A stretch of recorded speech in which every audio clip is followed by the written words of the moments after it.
So I get my hair done here. They do an amazing job. $10. You all should do it. So they're excited because I go purple. But I was really surprised when I got it done by this lovely girl, Anna, and she was talking to me, doing my hair, and then she's like, yeah, and I'm like the top of the school, and I'm going to X university, and there was this, I'm very interested to hear both how you guys like figure out what department you're going to be in, and I would love to clarify. I had understood that like it was between music and art or trying out the Voc school, and is that true? Do people get to jump around, or are you usually just like, I'm at the high school, I'm at the tech school, you know? That's new this year. Yeah. Probably not when you came, but No, a lot when I came to the school, it was when we were first merging to one school. Before me, it was very, you go to the Voc, you go to the high school, but more it's people coming in together. We have the majority of our freshmen actually go through rotation. So for when I was a freshman, it was until January, every, let's say 2 weeks, we would switch and go through each shop, so we got a feel for everything. And if I didn't go through those rotations, I probably would have ended up in childcare and not liked it and probably went back to the high school, and I don't even want to know what would happen from then. But since there was the rotations, I went in carpentry, fell in love with it, and it's just been the best thing ever. And I know who does your hair, and she's an amazing student. She's probably one of the top, I think she is #1 in our rank in our class. She's extremely She's going into intelligent. business now, right? That's what surprised me, because I just figured, oh, she's going to do hair stuff because you're being trained. She's like, no, this taught me that. Now I'm going She into would business. own her own business. Yeah, but even further, that is like a jumping point. And also, I sent my kid to that child care program, and it's amazing. Make way for kids. yeah. Little plug to your programs. It's awesome. How do we get involved? Say we run a nonprofit, other nonprofits may want to connect with carpentry. How do we do that? I think Mr. Talk That to might me. be that. Yeah. Yeah, talk to me. For sure. Okay. Yeah. And then usually the shop teachers, once they go through PIN, usually you talk to the shop teachers, and a lot of times you do end up speaking with the students, and they're the ones who pretty take hands-on for most of the projects. Like, I know that I've definitely jumped up and taken charge of a lot of projects that have happened in the school. Thank you for being a trailblazer. It's so important. You're awesome. You should contact the paper and have them do a feature on you. If you want me to do that for you, I will. They actually did do when I did? played football, they did a Wonderful. They did a little article about me playing football, which is cool. Yeah. That's so great. You said there was a connection to the trades, to the unions. Can you tell us a little bit about that experience? So we, in the carpentry shop, in the construction shop, we do a lot of work together, so I know a lot about the construction industry, and we have a great partnership with Local 22, located in Malden, and that's where we get a lot of our support from. But since I'm in the non-traditional club, we have the Massachusetts Girls in Trade. That is a kind of like a club, but for all the vocational schools around the state. And we actually have a Women's in Trade conference where local union companies and local unions come and they just talk to the students, and they run tables, and I personally run a table each year at the event for the club that I have to try to persuade other schools to get non-traditional clubs. And a year ago, I won an award there because it was just like we had the best presentation. But I love talking to a lot of people in the unions, and they definitely give me good support. Are they talking to the students to look for job opportunities? Are they looking for tradesmen? Yes. Yeah, they have actually one of the girls that is in electrical right now works for a union company. Yeah, through co-op there's a connection, and then like the electrical union, they'll take one each year right into the union, the Ivy Philly. What is the non-traditional club you're referring to? The non-traditional club is a club for students who are in shops that are not traditional to their gender. So boys in cosmetology or early childhood, and girls that are in electrical, or if they're in like robotics, or if they're in carpentry, construction, things like that. And it's just a support system for the kids. We meet every other Wednesday. We talk about any problems that the students have. We talk about how we can make things better and how we can improve the school. And we go to local events using Massachusetts Girls in Trade, and they usually have different events every year that we also go to.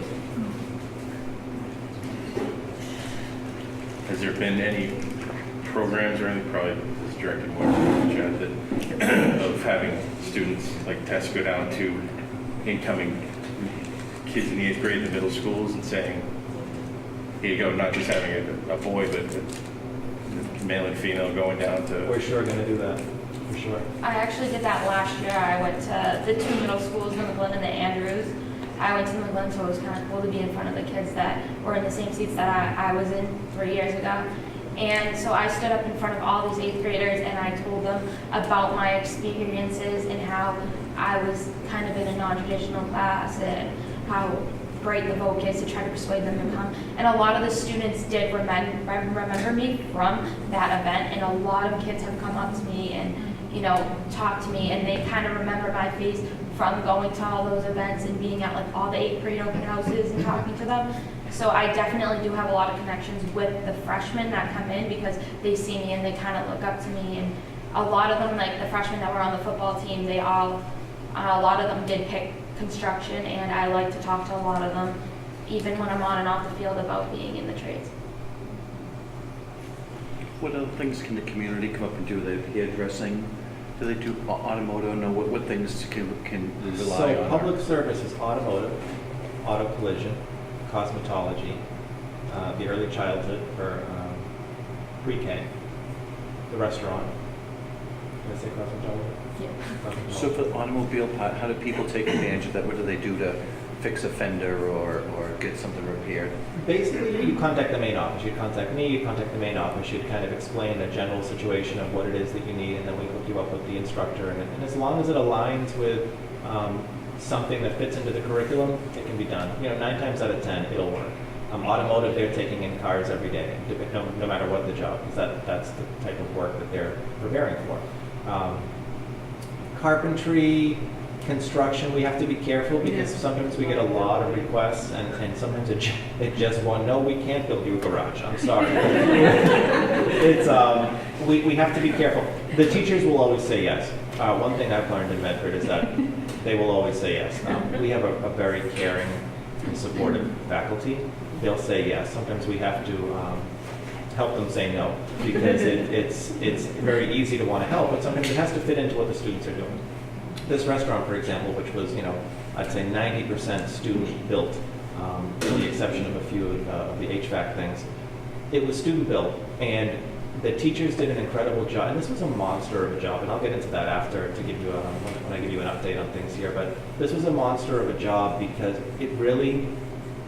there were so many moving pieces, and every time I was overseeing a teacher or I happened to hear a conversation, they were somehow relating it to a framework of the vocational standards. They were somehow relating, and that's very difficult to do because they were also under the gun to get things done. But they were still able to make it, every moment was teachable. Everything they did really went back to the frameworks that they're teaching. So really the services we offer, we encourage the community. This is what I hope is really going to be the meeting spot for a lot of Medford. We have the Foundry Room, which I'll talk about in a few minutes. I'm hoping that this really becomes a busy place that people come and find out more about our services. And what do you expect when it comes fully online? What's the timetables? Breakfast and lunch. So I'm thinking somewhere around 8:15, 8:30 to 1:15 to give the students time to clean up. And then in the evenings, people rent it out, people use it, or? So what I'm hoping to do is have it available for rentals in the evening. Once we build up our enrollment with the students, and we have some seniors that are willing to maybe work additional hours at night, we can look at that too. There's already been a lot of interest in renting the space, using the space at night and weekends. So we just have to figure out how we're gonna do that. I helped out with the hockey program a couple of years ago when they were talking about the snack bar and getting it to bring in good healthy foods. A couple of different sports have these different concessionaires. There was always the idea of getting kids from the high school, to kind of come down. I mean, this is the first step to seeing them make a transaction, create some food, turn it over, books at the end of the night. Yes. It'd be nice if that expands, but this is a beautiful first step. Yeah, I agree. Did anybody have any more questions for Tess? I don't want to keep her too long. She's been great to come here on a Wednesday night. Tess is representative really of all of our students, and I can't stress that enough. It's a close-knit group. We are a family here. It's a smaller school within a larger school. And what Tess explained, I couldn't have said it better, really. She is really exactly what technical vocational education is about. And I'll talk a little bit more about that, but you're welcome to stay or you're welcome to leave. Nobody will think anything. Eat some food. Or have a snack.